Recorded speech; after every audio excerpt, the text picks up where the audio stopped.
apo pa rin ito noong pinakamatanda kong manok na pinadami ko ang kanyang lahi.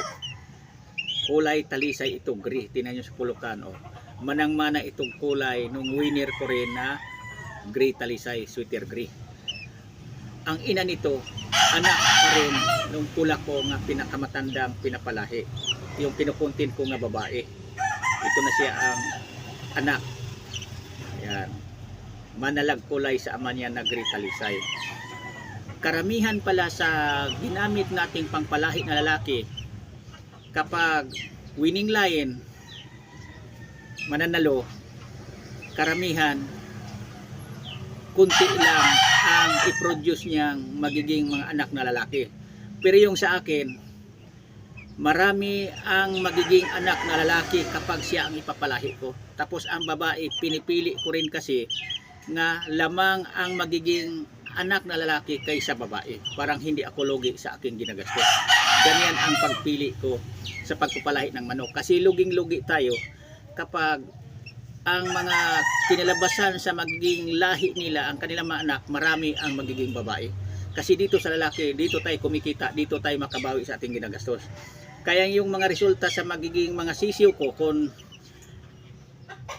maglakihan na yan, pag makilala na ang magiging lalaki, magiging babae, marami ang nagiging lalaki. Tulad nito, ang kapatid na babae nito nila, sa 10 nitong magkapatid, 2 lang ang babae. Kasi ang lahi talaga ng pinaka matanda ko nga manok, ay pinadami ko yan dahil marami ang magiging mga laki sa kanyang lahi, pati dito sa mga apo na niya. Ang babae din kasing pinipili ko sa nagiging mga anak niya, tinitingnan ko kung marami ba ang i-produce na anak na lalaki. Iyan din ang pinili kong minintin ko nga ginamit kong kinuag lahi pang materialis. Kailangan talaga para sa inyong mabaguhan pa lang, piliin talaga natin ang gagamitin natin pampalahi na lalaki at saka babae. Yan ang pagparisi natin na ang resulta sa magiging lahi nila, ang kanilang mga anak, marami talaga ang lalaki kaysa babae. Parang hindi tayo lugi sa ating ginagastos, kumikita tayo sa pagmamanok natin. Kasi lugi din tayo. Kahit piling-pili natin ang mga bloodline linyada sa isa kamanok na yan, babae galaking pagparis-parisi natin, ang kalabasan naman sa kanilang lahi, ang kanilang mga anak, ang mga resulta, dami ang nagiging babae kaysa lalaki, lugi tayo sa ating ginagastos.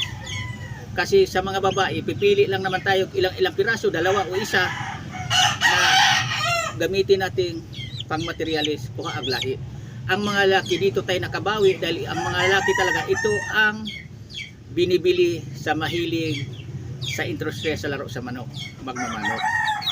Ang mga babae kasi, pag nakabili sa iyo ang namimilig manok, bibili sa iyo ng babae gustong magpalahi sa mga bloodline na yan, makabili ng isang babae yan, hindi na yan babalik-balik na babae pa ang kukunin niya uli. Kung babalik man yan, mga lalaki na ang gusto niyang bibilhin. Kaya ang mga lalaki, dito tayo kumikita, dito tayo makabawi.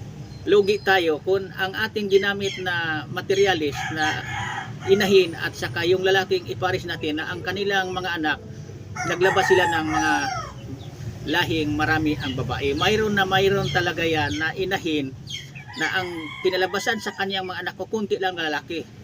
Halimbawa sa 10, mayroon lang 3 o 2, mayroon lang 1 lang.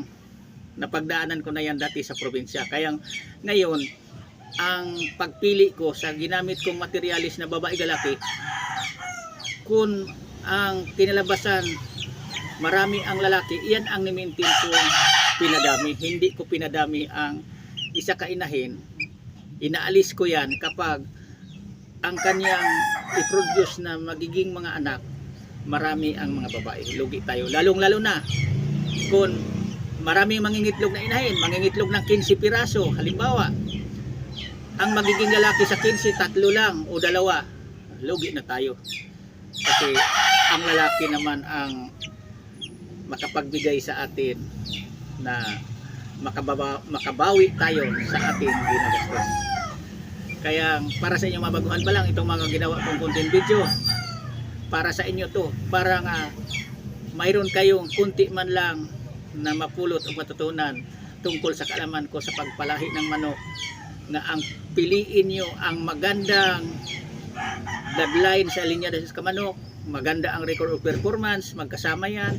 Pagkatapos, pinaka-importante din, parang hindi kayo lugi sa inyong ginagastos, piliin nyo ang pagparisin nyo na babae lalaki na pareha silang hindi madamot na magbigay ng mga anak, mga lahing mga lalaki. Iyan ang pinaka-importante sa pagbreed, pag-alaga ng manok, na ang ating inahin, ang ating pangpalahi na lalaki hindi madamot na magbigay ng mga lahi, mga anak na lalaki, parang kumikita tayo sa pagmamanok. Yan lang, thank you, Alice.